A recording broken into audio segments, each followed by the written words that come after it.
اللہ تبارک و تعالی نے پچھلی آیت میں یہ بیان فرمایا تھا کہ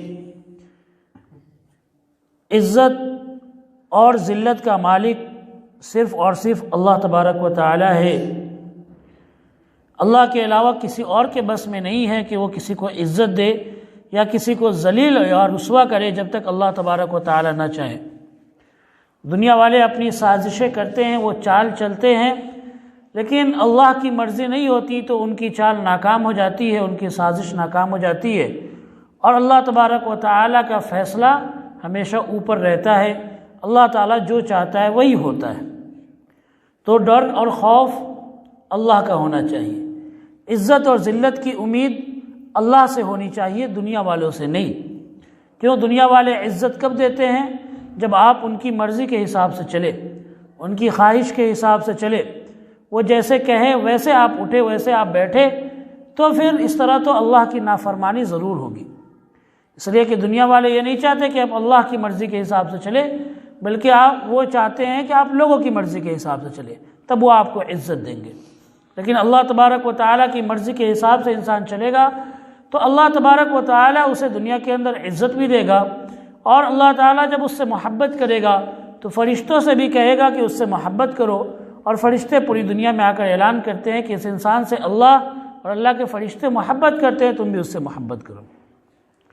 تو یہ اللہ تبارک و تعالیٰ ہی ہے جو انسان کو عزت یا ذلت دیتا ہے، اس کو رسوا کرتا ہے۔ عزت مانگنی ہے تو اللہ سے مانگو، اور ذلت سے بچنا ہے، رسوائی سے بچنے کی دعا مانگنی ہے تو اللہ سے مانگو، کسی اور سے نہیں۔ تولج اللیل فی النہار، اب یہاں پر اللہ تبارک و تعالیٰ کی ایک اور قدرت کے بارے میں بتایا جا رہا ہے۔ تولج اللیل فی النہار، کہ اے اللہ تو ہی ہے جو رات کو دن کے اندر لاتا ہے، وتولج النہار فی اللیل، اور دن کو رات کے اندر لاتا ہے۔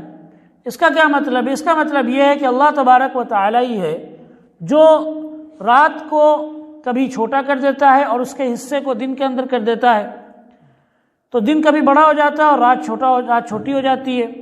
اور اللہ تبارک و تعالیٰ ہی ہے جو کبھی دن کو چھوٹا کر دیتا ہے اور رات کو اللہ تبارک و تعالیٰ بڑی بنا دیتا ہے۔ تو یہ کبھی راتیں 15 گھنٹے 16 گھنٹے کی ہو جاتی ہے اور دن جو ہے کم ہو جاتا ہے، دن جو ہے کبھی 9 گھنٹے 10 گھنٹے کا ہو جاتا ہے۔ تو اللہ تبارک و تعالیٰ ہی ہے جو دنوں کو کم کرتا ہے، دن کے وقت کو کم کرتا ہے یا پھر رات کے وقت کو بڑھاتا ہے، یہ اللہ کی طاقت ہی ہے۔ دنیا والے سائنٹسٹ یہ جو بھی کہے، یہ اتنا بتاتے ہیں کہ دنیا جو ہے ایک طرف جھکی ہوئی ہے، تو جب نارتھ حصہ جھکتا ہے تو سورج سے قریب ہونے کی وجہ سے پھر اس میں گرمی بڑھتی ہے اور اس طرح سے دن بڑا ہوتا ہے، اور ساؤتھ حصہ جھکتا ہے، تو یہ الگ بات ہے سائنس کی، ہے نا۔ لیکن اللہ تبارک و تعالیٰ ہی ہے جو اس نظام کو چلانے والا ہے، جو اللہ تبارک و تعالیٰ برابر کرتا ہے، کبھی راتوں کو بڑھاتا ہے، دن چھوٹے کر دیتا ہے، تو پھر اس کا اگلی بار اللہ تعالیٰ دن کو بڑھا دیتا ہے، رات کو چھوٹی کرتا ہے، تو یہ جو کمی ہے اس کو اللہ تبارک و تعالیٰ پوری کرتا ہے۔ تو یہ اللہ کی ذات ہے جو رات کو دن کے اندر لاتا ہے یا دن کے اندر داخل کرتا ہے اور دن کو رات کے اندر داخل کرتا ہے، نکالتا ہے۔ وَتُخْرِجُ الْحَيَّ مِنَ الْمَيِّتِ، اور اللہ ہی تبارک و تعالیٰ جو مردے سے زندہ کو نکالتا ہے۔ مردے سے کیا مطلب ہے؟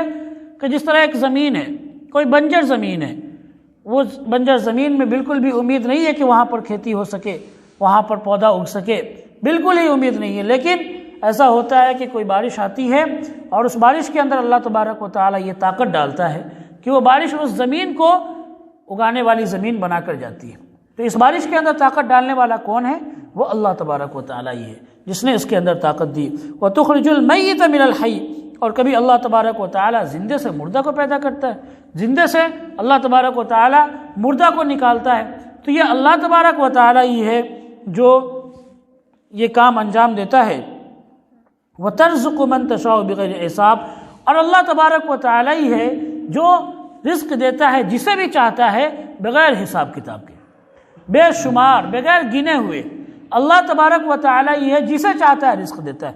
انسان کے بس کی بات نہیں ہے کہ وہ خود سے رزق حاصل کر سکے اگر اللہ تبارک و تعالیٰ کی مرضی نہ ہو۔ تو یہ اللہ کی مرضی، اللہ تبارک و تعالیٰ جسے دینا چاہے دے، یہ سب تقدیر کی بات ہے، یہ سب تقدیر کی باتیں، اللہ کی قدرت کی باتیں ہیں۔ ان سب چیزوں پر ہمارا یقین اور ایمان ہونا چاہیے کہ رزق دینے کا مالک کون ہے؟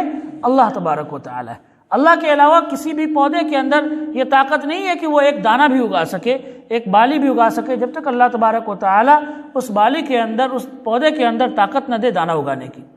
اللہ تبارک و تعالی کے علاوہ کسی پیڑ کے اندر یہ طاقت نہیں ہے کہ وہ ایک پھل بھی اگا سکے، جب تک اللہ تبارک و تعالی وہ پھل اس کے اندر نہ دے، ہے نا۔ جو اللہ تبارک و تعالی ہی ہے جو ایسی بارش کو برساتا ہے جس میں اللہ تبارک و تعالی ایسی وہ چیز ڈالتا ہے جس سے پودے نکلتے ہیں، جس سے پھل نکلتے ہیں۔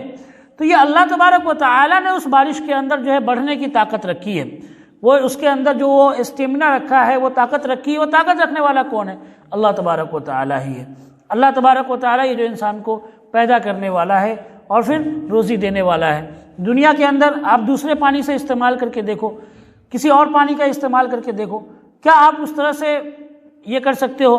کیا آپ اس طرح سے رزق پھل لا سکتے ہو، پھل نکال سکتے ہو؟ نہیں۔ وہ اللہ تبارک و تعالی نے جو پانی برسایا ہے یا پھر جو پانی رکھا ہے، اس کے اندر اللہ تعالیٰ نے وہ طاقت رکھی ہے، اس سے اللہ تبارک و تعالی کیا کرتا ہے؟ اس سے پھل کو اگاتا ہے۔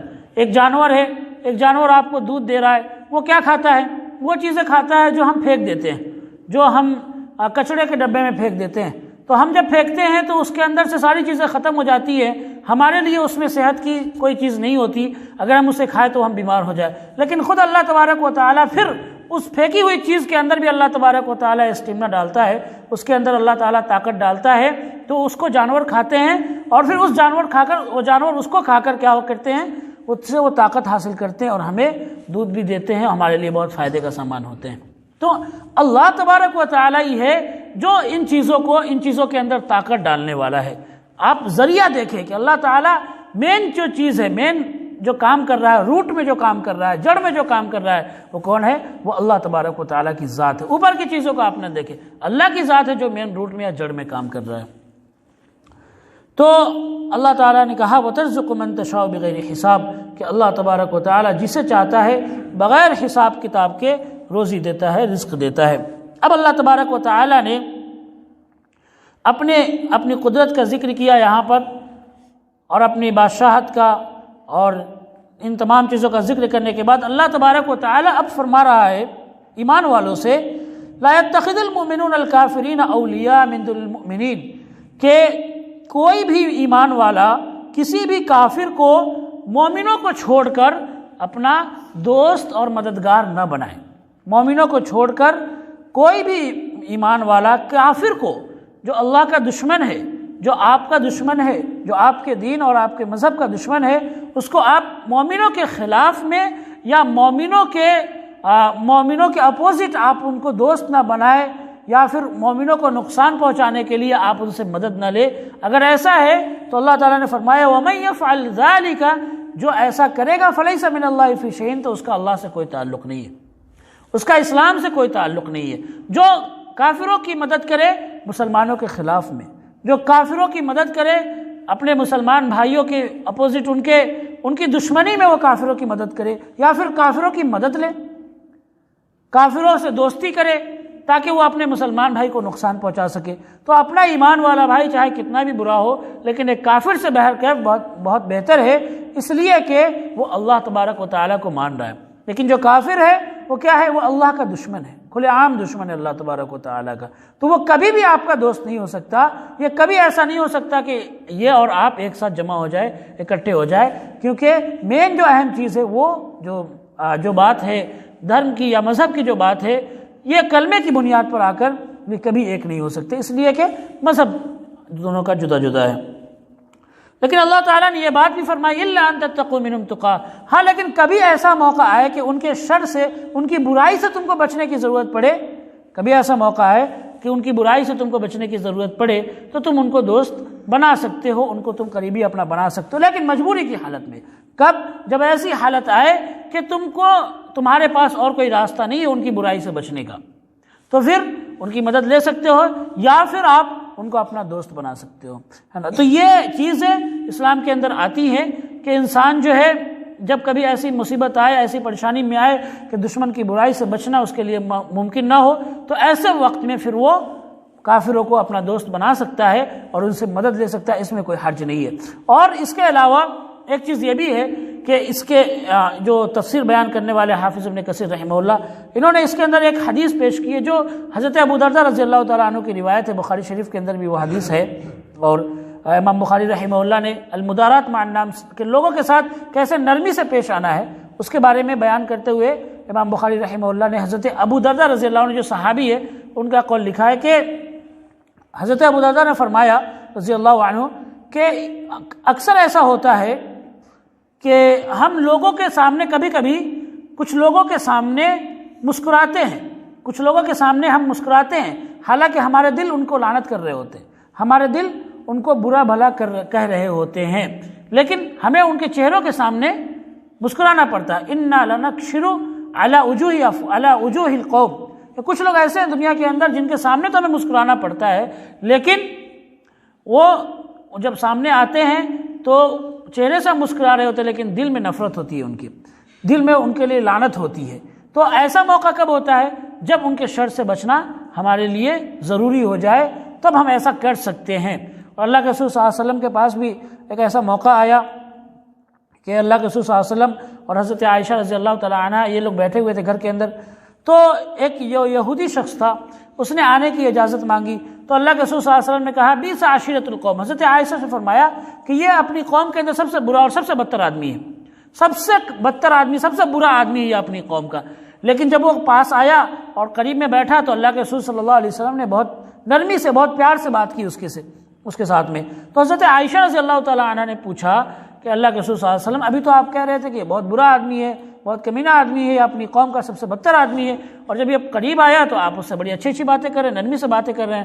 تو اللہ کے رسول صلی اللہ علیہ وسلم نے یہ بات فرمائی کہ مجھے لوگوں کا اخلاق سکھلانے والا بنا کر بھیجا گیا ہے، یا پھر لوگوں کے ساتھ نرمی سے پیش آنا یہ صدقہ ہے نا، لوگوں کے ساتھ نرمی سے۔ تو دل کے اندر بھلے ہی ان کی نفرت ہو، لیکن زبان سے بہتر ہونا اور جو فحش گوئی ہوتی ہے، بری باتیں نکالنا، یہ چیزیں انسان کے لیے ضروری ہے کہ ان سے بچے، چاہے وہ کتنا بھی اس کا دشمن ہو، اس کے سامنے جب تک ضرورت نہ ہو تب تک انسان اپنی زبان کو صحیح رکھے، بہتر رکھے۔ تو اللہ تعالیٰ نے فرمایا الا ان تتقوا منهم تقا، کہ اگر ان کی برائی سے بچنا تمہارے لیے ضروری ہو تو تم ان کو دوست اپنا سکتے ہو۔ وَيُحَذِّرُكُمُ اللَّهُ نَفْسَهُ، لیکن یہ بات یاد رکھنا کہ اللہ تعالیٰ تم کو اپنی ذات سے ڈراتا ہے، اللہ کسی اور سے نہیں ڈراتا، اللہ تم کو اپنی ذات سے ڈراتا ہے، اس لیے کہ اللہ تبارک و تعالیٰ ہی ہے جو سب سے زیادہ بدلہ لینے والا ہے، اللہ تبارک و تعالیٰ ہی ہے جس کی پکڑ سب سے زیادہ مضبوط ہے۔ یہ دشمن تمہارے لیے کوئی حیثیت نہیں رکھتے۔ یہ بات یاد رکھنا کہ اللہ تعالیٰ کسی اور سے تم کو نہیں ڈراتا ہے، اللہ تعالیٰ تم کو اپنی ذات سے ہی ڈراتا ہے کہ اللہ تبارک و تعالیٰ بہت زبردست، بہت طاقت والا ہے۔ وَإِلَى اللَّهِ الْمَصِيرُ، اور اللہ تبارک و تعالیٰ کی طرف ہی لوٹ کر تم کو جانا ہے۔ آخر جو انجام ہے، آخر انجام تمام دنیا گھومنے کے بعد میں، تمام چیزیں کرنے کے بعد میں انجام کار جو ہے، آخر انجام وہ کیا ہے؟ اللہ کی طرف، اللہ کے سامنے کھڑے ہونا، اللہ کے سامنے حاضری دینا۔ اب آگے اللہ تعالیٰ نے فرمایا قُلْ إِن تُخْفُوا مَا فِي صُدُورِكُمْ أَوْ تُبْدُوهُ يَعْلَمُ اللَّهُ، اے نبی آپ کہہ دیجئے کہ جو کچھ بھی تم اپنے سینوں کے اندر چھپاؤ گے، او تبدوہ، یا پھر اس کو دکھاؤ گے، جو تمہارے دلوں کے اندر ہے اس کو ظاہر کرو گے، اس کو اپنے سامنے رکھو گے، یعلمہ اللہ، تو اللہ تبارک و تعالیٰ اس کو جانتا ہے۔ اپنے دل کے اندر، تمہارے سینوں کے اندر، سینوں کے کونے کے اندر تمہارے جو بات بھی چھپی ہوئی ہے، تمہارے دل کے اندر خیال آنے سے پہلے اللہ تبارک و تعالیٰ یہ چیز جانتا ہے کہ تمہارے دل کے اندر کیا خیال آنے والا ہے۔ تم ظاہر کرو یا چھپاؤ، اللہ سے نہیں بچ سکتے، اللہ سے نہیں چھپ سکتے۔ جب انسان قیامت کے دن اپنے نامہ اعمال کو دیکھے گا تو کہے گا مالی ھذا الکتاب لا یغادر صغیرۃ ولا کبیرۃ الا احصاھا، کہ اللہ اس کتاب کو کیا ہو گیا ہے، اس نامہ اعمال یہ کون سی بلا ہے، یہ کیسا نامہ اعمال ہے کہ چھوٹی سے لے کر بڑی ہر تمام چیزوں کو اس نے لکھ رکھا ہے، ہر تمام چیزوں کو یہ گنا رہا ہے، یہ کون سا نامہ اعمال ہے، یہ آخر کون سی کتاب ہے یہ، ہے نا؟ تو اللہ کے علم میں ساری چیزیں ہیں۔ جو انسان نے یہ سوچ رکھا ہے کہ ہم تو کونے میں، گھر کے کونے میں اندھیرے میں چھپ کر، دور دور تک آس پاس کوئی نہیں تھا اور ہمارے سامنے کوئی لکھنے والا نہیں تھا، کوئی دیکھنے والا نہیں تھا، اور اس کتاب کو کیا ہو گیا، اس نامہ اعمال کو کیا ہو گیا کہ چھوٹی سے چھوٹی چیزیں بھی یہ ہمارے سامنے پیش کر رہا ہے، ہمارے ان اعمال کو بھی یہ پیش کر رہا ہے جن کو ہم نے بہت چھپا کر کیا تھا، سب سے، گھر والوں سے، اپنوں سے، قریبیوں سے، سب سے چھپا کر کیا تھا۔ تو اللہ تبارک و تعالیٰ کے علم میں آپ کی ایک ایک حرکت ہے، آپ کا ایک ایک عمل اللہ تبارک و تعالیٰ کے علم میں ہے۔ تو ڈرنا ہے تو اللہ سے ڈرو، دنیا والوں سے کس بات کا خوف؟ ڈرنا ہے تو اللہ تبارک و تعالیٰ سے ڈرو، چاہے رات کی تنہائی میں ہو یا دن کے اجالے میں ہو۔ قل ان تخفوا ما فی صدورکم او تبدوہ یعلم اللہ، اے نبی آپ کہہ دیجئے کہ تم جو کچھ بھی اپنے سینوں کے اندر چھپاؤ گے یا پھر اس کو ظاہر کرو گے، یعلم اللہ، تو اللہ تعالیٰ اس کو جان لے گا۔ وَيَعْلَمُ مَا فِي السَّمَاوَاتِ وَمَا فِي الْأَرْضِ، تم اپنے سینوں کو تو چھوڑو، زمین اور آسمان کے سارے کونے میں، زمین اور آسمان کی زمین کی تہوں میں اور آسمان کی اونچائیوں میں جو کچھ بھی ہے اللہ تبارک و تعالیٰ کو اس کی خبر ہے۔ ایک کیڑے ایک مکوڑے کے بھی، ایک معمولی سے ایک پرندے، ایک معمولی سے کیڑے کے بھی اللہ تبارک و تعالیٰ کو خبر ہے۔ کوئی بھی چیز اللہ تبارک و تعالیٰ کے علم سے باہر نہیں ہے، چاہے وہ کتنی بھی زیادہ گہرائی میں ہو یا کتنی بھی زیادہ اونچائی میں ہو، کتنی بھی زیادہ تہ میں ہو یا کتنی بھی زیادہ بلندی میں ہو، اللہ تبارک و تعالیٰ کے علم سے باہر نہیں ہے۔ واللہ علی کل شیء قدیر، اور اللہ پھر فرماتا ہے کہ اللہ ہر چیز پر قادر ہے۔ یہ بات مت بھولنا، پھر اللہ کہتا ہے اللہ تعالیٰ ہر چیز پر قادر ہے، اللہ کی قدرت ہر چیز پر ہے۔